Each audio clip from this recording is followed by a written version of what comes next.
Hello, I'm Rose DiNardo. I am the Assistant Director in the e-learning division. I'm also being joined by Rich Cummings. He is our new program technician.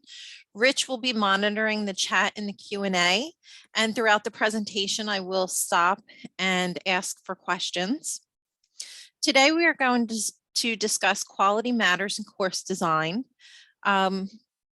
Today is going to be a brief overview of what quality matters is, and then we're going to go over their standards 1 and 2.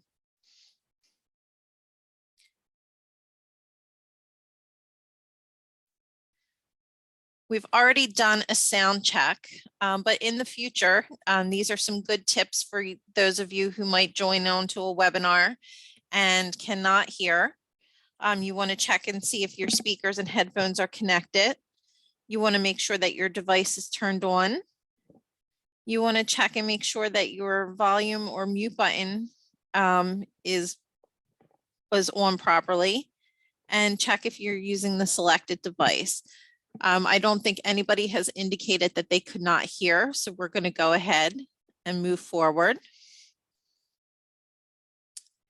The e-learning division has quite a few upcoming professional development webinars coming up. On March 30th, we're going to do part 2 of the quality matters in course design, where we focus on assessment and measurement, as well as instructional materials. On April 5th, we're going to do differentiated instruction online. On the 12th, online assessment. On the 13th, we're going to continue with our quality matters series, part 3, learning activities and learner interaction, as well as course technology. On April 19th, you can tune in and learn how to use the Canvas course template. And then our final part 4 of quality matters in course design will be on April 27th, where we will focus on learner support, accessibility, and usability. So here is today's agenda. As I mentioned, we are going to do a quick overview of what quality matters is. Then we are going to go right in and start looking at the standards 1 and 2 in more detail. Then we're going to have time for questions in between of each of the standards. And then I'm just going to go over some support and housekeeping items at the end. So I actually took this particular slide from Quality Matters. I couldn't have said it better myself. Quality Matters was originally a grant-funded project in which they were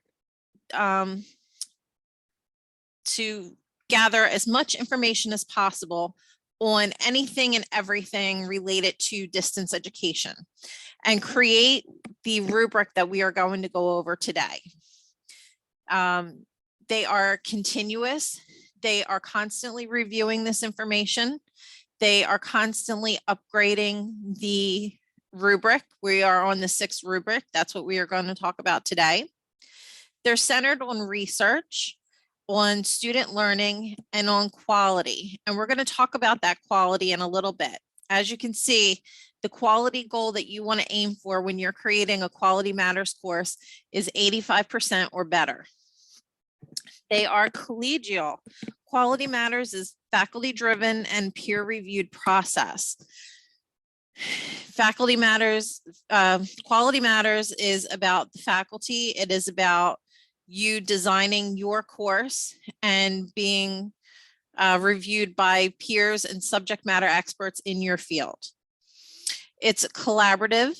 The review is based on collaborative identified evidence found in the course rather than the personal preference of an individual reviewer. It's also flexible, the review, and we're going to talk a little bit about what the review entails. The review team consists of experienced online instructors as reviewers in communication with the course developer.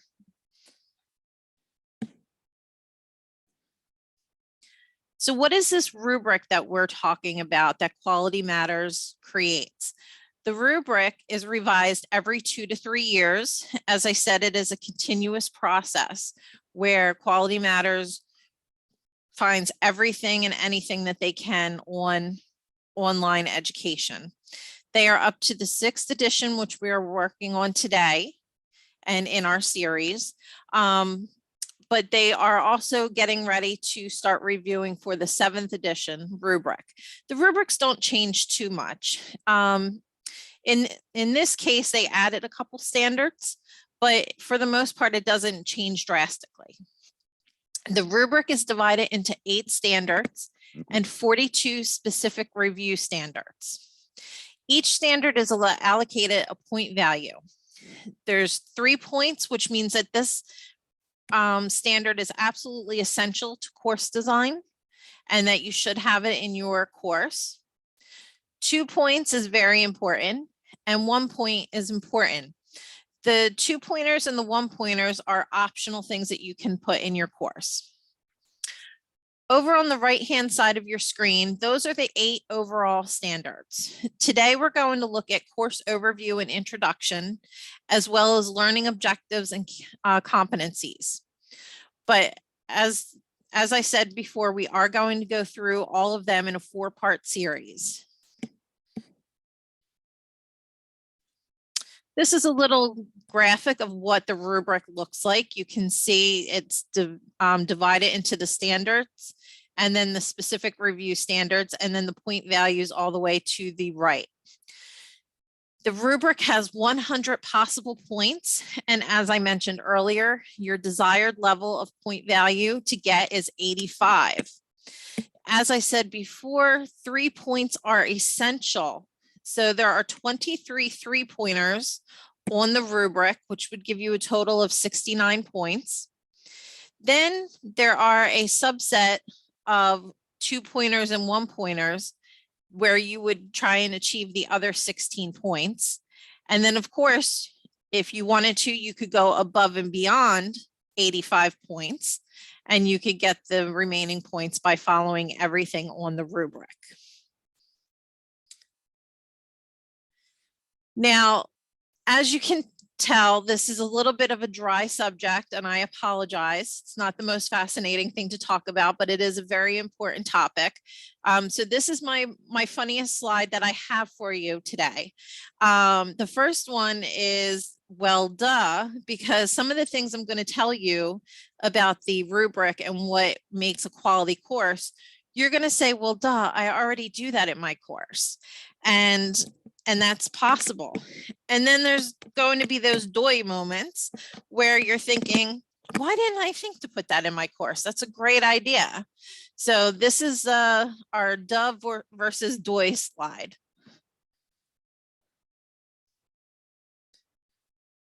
All right, let's dive into standard 1. Standard 1 is the course overview and introduction. There are 9 specific review standards associated with standard 1, making it the longest of all of the standards. You have the possibility to achieve 14 quality matters points here. What's important about the course review and introduction standard is it sets the tone for the course. It lets you know, let your students know what they should expect from you and what your expectations are for them. And this is the standard where you're setting your students up for success. And there's a lot of basic things in this particular standard that you can do. So what we're going to do is we're going to look at each individual standard, and I'm going to give you an idea, a best practice of what you can do to incorporate that particular standard into your course. Standard 1.1. Instructions make clear how to get started and where to find various course components. Its value is 3 points. In order to achieve this particular standard, you could put a message on your homepage for your students, letting them know how to get started in the course, maybe which button you want them to click first. Do you want them to go to the modules? Do you want them to read a particular email from you first? Do you have an orientation session? Maybe when the students open up your Canvas course, it goes right to the modules and you have an orientation session first. You might want to put a read me first or start here document or module. Doing any of these 3 things will help you achieve those 3 points for standard 1.1.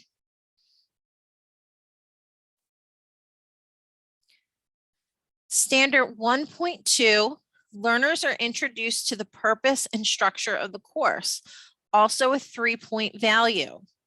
So in order to achieve these 3 points, you could put a welcome from yourself into the course. You could put that on the home page or into the first module there, your welcome or orientation module.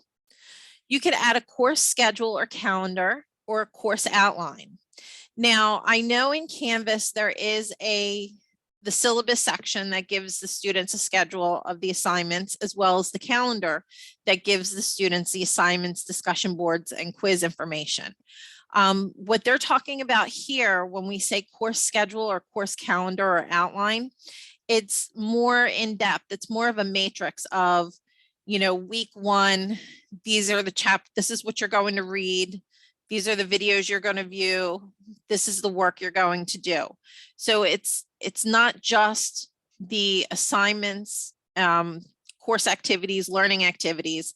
It is also letting them know the instructional materials also that they have to do. Standard 1.3, communication expectations for online discussions, email, and other forms of interaction are clearly stated. This is a 2-point value, which means that you may or may not want to add this into your course. The best practice for this is a netiquette sheet. So you might want to let your students know how to contact you, what they should refrain from doing.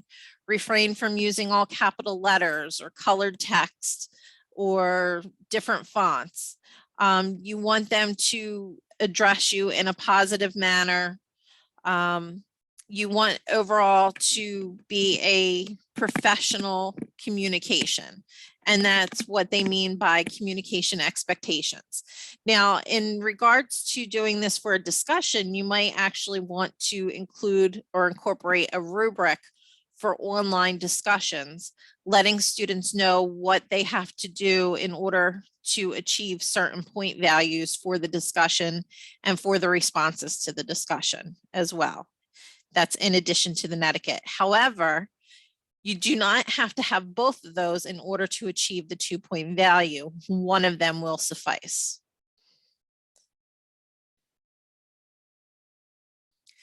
Standard 1.4, course and institutional policies with which learner is expected to comply are clearly stated within the course, or a link to current policies is provided. Oh, excuse me for that typo right there. This is a 2-point value. So the best practice for this is to put a link to the student handbook, letting students also know specific pages or topics that you would like them to focus on. So for me personally, I have a link to the academic honesty section of the handbook, as well as have them specifically look at plagiarism. And I put the page numbers and I have the topic. And then what I also do is I put a 1-question quiz next after that, having them acknowledge that they have read that section of the student handbook. Again, this is a 2-point value, so this is something that you may or may not want to include in your course. But remember that just putting all of the 3-point values in are not going to get you to 85%. So you will have to choose some of the 2 and 1-point valued standards.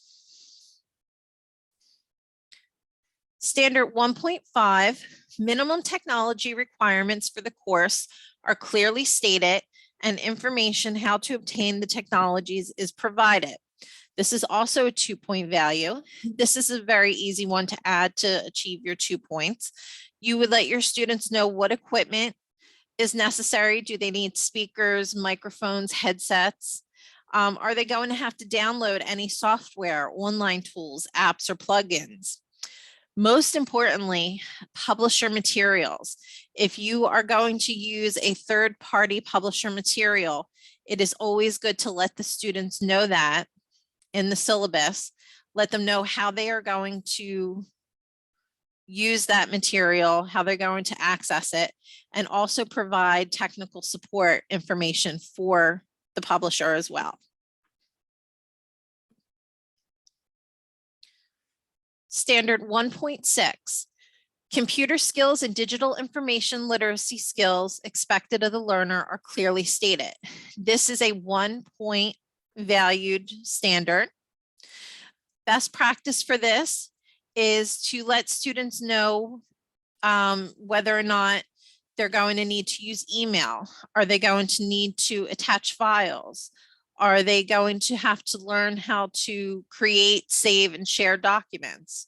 And are they going to have to use library resources for your course? Maybe they have to do a research paper. So these are all things that you can include under your computer skills and digital information section. On your syllabus, you can put a little section there, and that could get you a 1-point value from Quality Matters.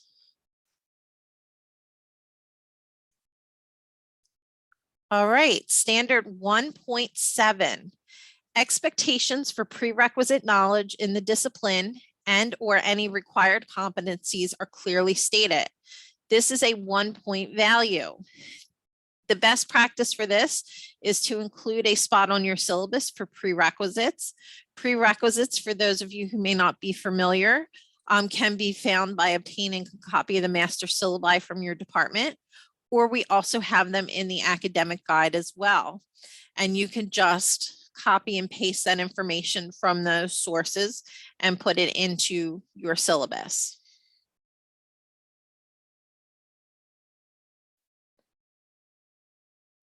Standard 1.8, the self-introduction by the professor is professional and is available online. This is a 1-point value.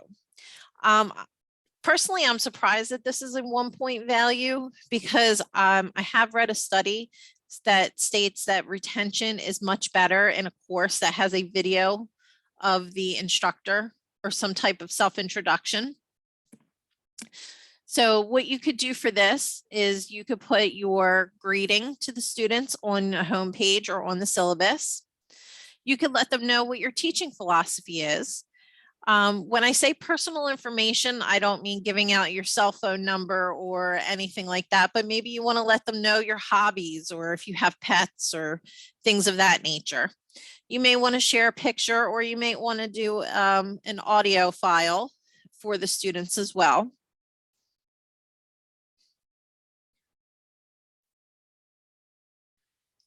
Standard 1.9, learners are asked to introduce themselves to the class. This is also a 1-point value.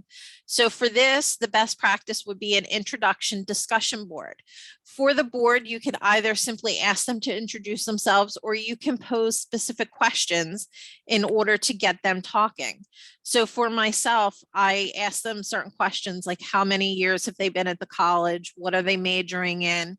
Just to give them a little bit of an idea of what to talk about in order to get the ball rolling, because sometimes you tell students to introduce themselves and they just don't know what they want to say or what they should say.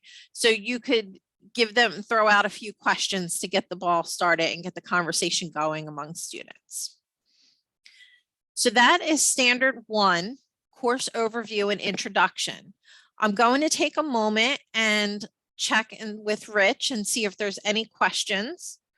And if you thought of a question, you could type it in now and we'll address it. If not, there will be time after standard 2 for more questions as well. So Rich, do you see any questions in the chat or the Q&A? I do not right now. Okay. All right. So I know some of this information so far has been pretty basic and a little bit dry. I know, I apologize, but it is very important to the course design. So I'm going to go ahead and I'm going to continue. Again, type in your questions at any time and we'll get to them.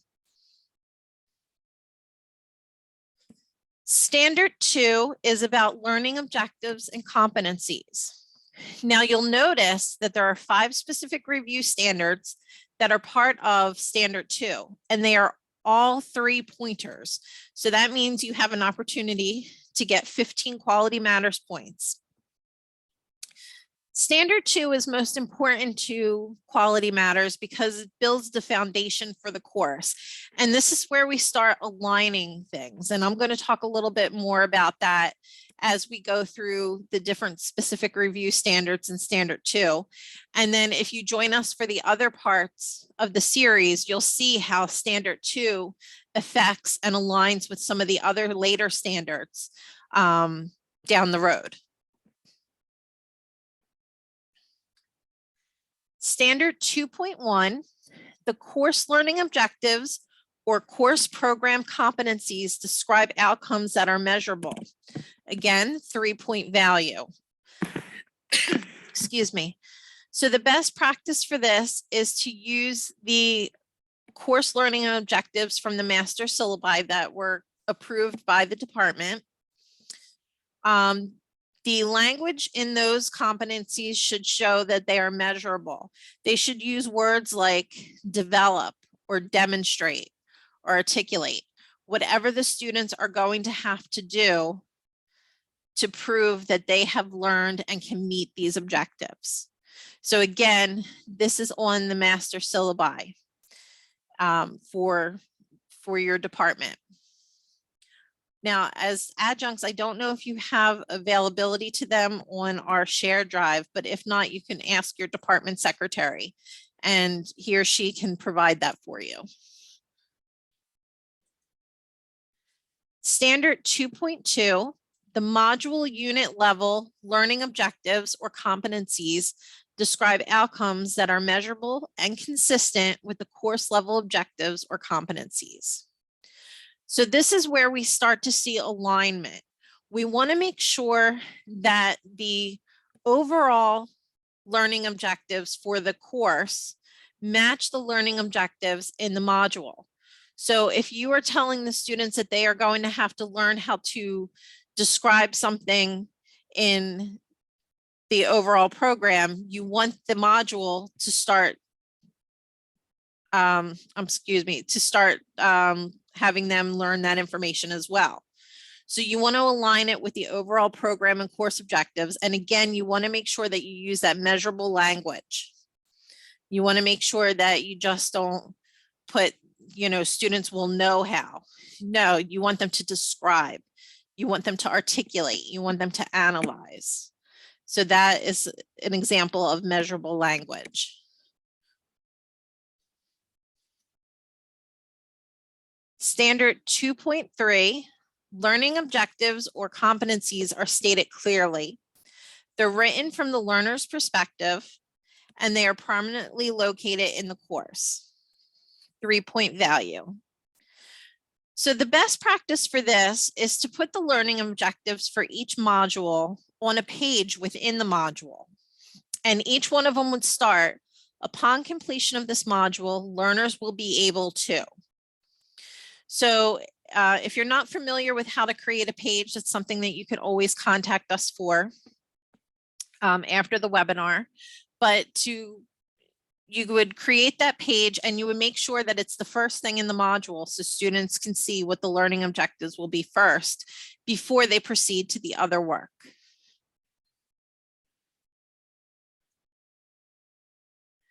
Standard 2.4. The relationship between learning objectives or competencies and learning activities is clearly stated, a 3-point value. So the best practice for this, I found, is to put a purpose statement in the learning activity. So you want to make sure that the learning activity matches up with the objective. So if students have to learn how to analyze something, then you want the learning activity to reflect that objective. A lot of times students don't understand what the purpose of an assignment is for. So it's nice to put that the purpose of this assignment is to match learning objective and then state what the learning objective is.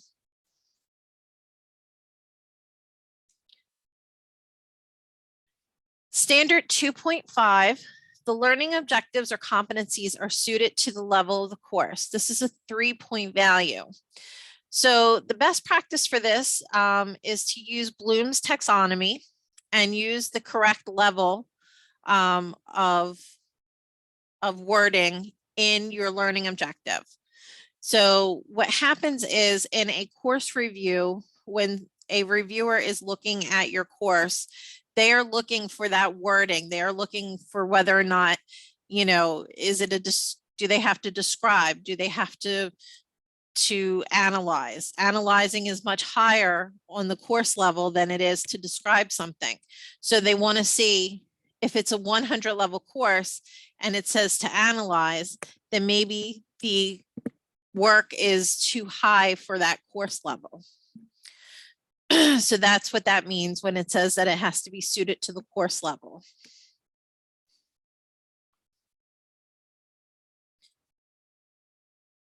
Okay, so that was standard 2.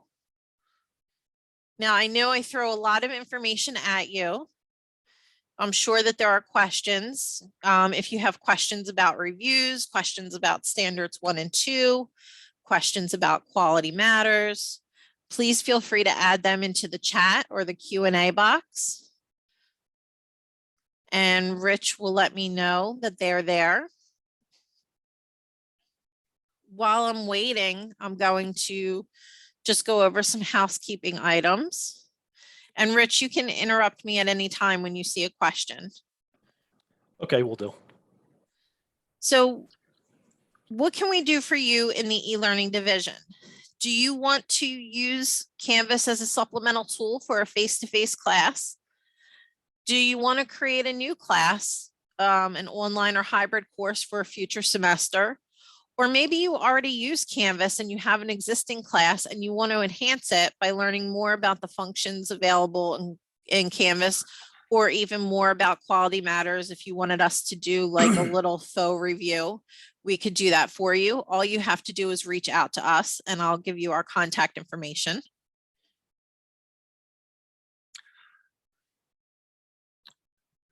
Okay, Rose, we have some questions stacking up. Awesome. Go ahead. All right, first one from Martine. We have quality matters faculty that were certified last year, correct? What can they do for us?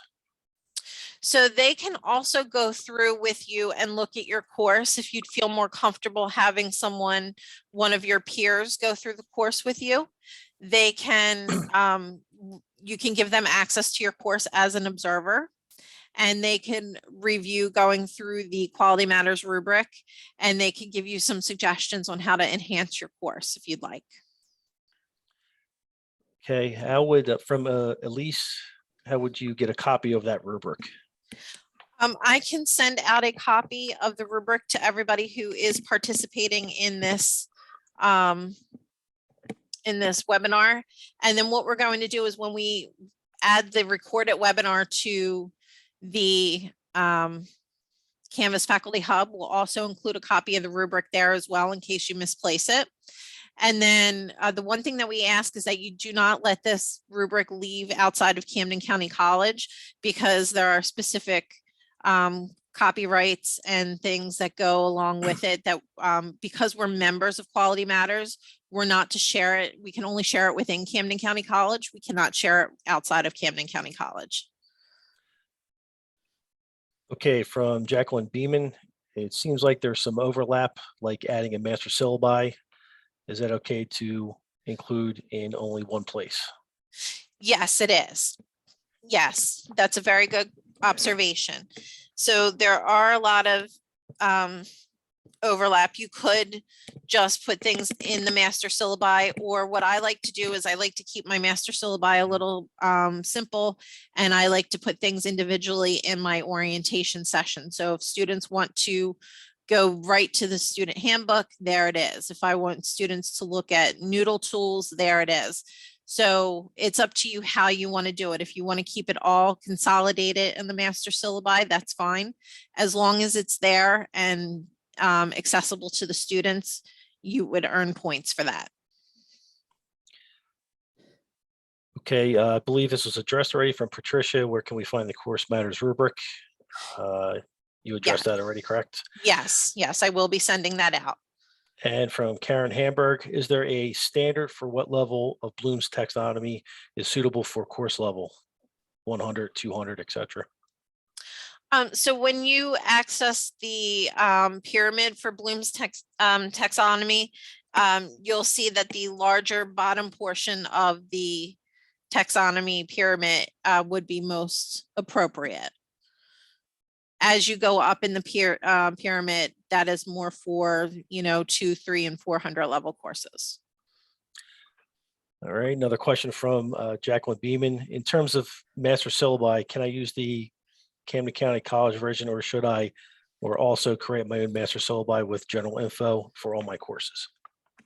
So what I like to do is I like to use the Camden County College syllabi and copy and paste just the information that I need from it. And I create my own master syllabi because I feel that it's more personal touch for the students and you can add more information to it. So I would use the Camden County one as a tool, but I would make my own master syllabi if I were you.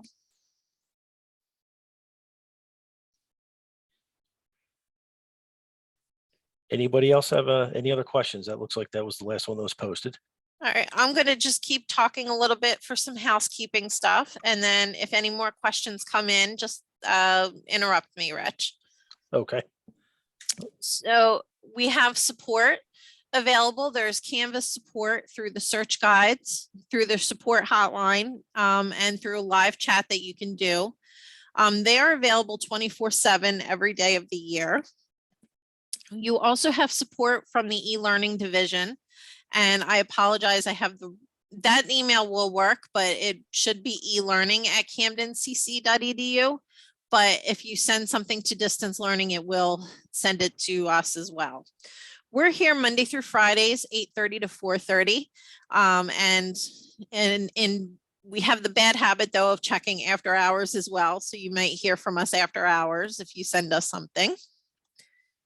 Just so you know who you are talking to, here is the e-learning division. We have our associate dean, Dr. Patrick Chad. There is me, the assistant director. Our instructional designer, who most of you are familiar with, Ginny McGee. She's usually the first line of training that you get. And we have our newest member, Rich Cummings. He is our program technician.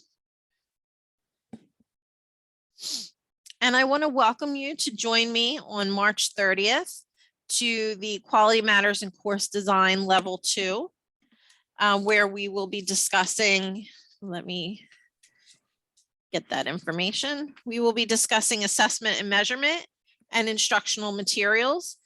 They each consist of 5 specific review standards, and we will go over that then. Rich, do you have any more questions coming through? I do. I have one more from Karen. Are we using the phrase, quote, our own master syllabus as what we call the first day handout? Yes. Yes, I apologize for that. Yes, that is correct. And do the e-learning courses that are put out from e-learning, the 100, 200, 300 classes, do they incorporate the QM standards? We do have best practices in there. However, the course template, which we are having a webinar on shortly, is the course template that is the standard template, has Quality Matters incorporated in it. So if you use the course template, then a lot of these items will already be included for you.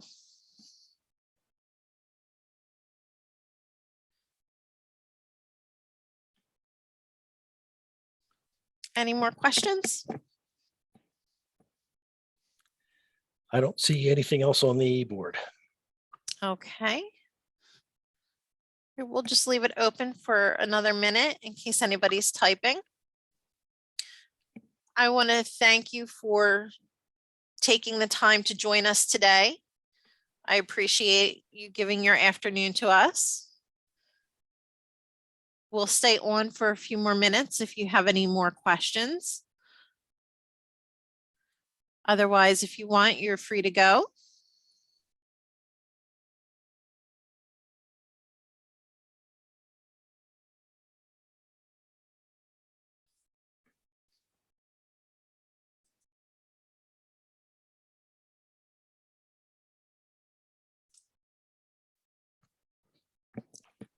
Anything else coming in?